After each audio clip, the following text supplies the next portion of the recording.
Ay, so kami po yung piso mula sa puso ng bawat Pilipino and namimigay po kami ng pamaskong handog ngayon para sa darating na Pasko. So, hopefully po sana makatulong po ito sa inyo. And ilan taon na kayo tayo? Anong pangalan muna natin? Isidro Bermog po. Isidro Bermog.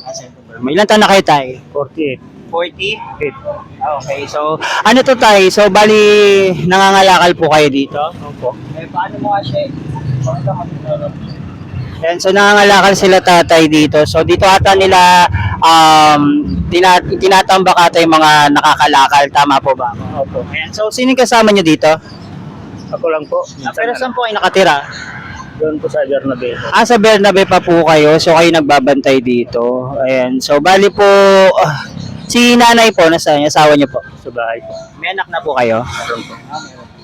Ayan, so tay, so bali po meron po kami ditong kaunting tulong para po sa inyo at sa family po ninyo. Ayan, bilang pamaskong handog po natin. Ayan, so pasasalamat po natin ito sa Diyos at binabahagi lang po namin to sa inyo ito. And hopefully sana makatulong po sa inyo to, tay. Ayan, galing po yan sa mga followers po natin. Ayan, tanggapin niyo po yung ating pamaskong handog. Ayan, so ayan po tayo, ano po gusto niyo sabihin sa mga followers natin na nag-share ng blessing? Maraming salamat po. Sana marami pa kayong matulungan katulad sa akin po. Salamat po. Ayan, so maraming salamat mga katiktik sa lahat po ng mga nag-donate sa ating piso mula sa puso. At isa po si tatay sa natulungan natin, which is nangangalakal po siya at dito po siya nagbabantay ng mga nakalakal po nila. Okay?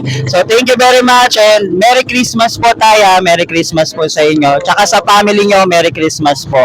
Ayan, God bless.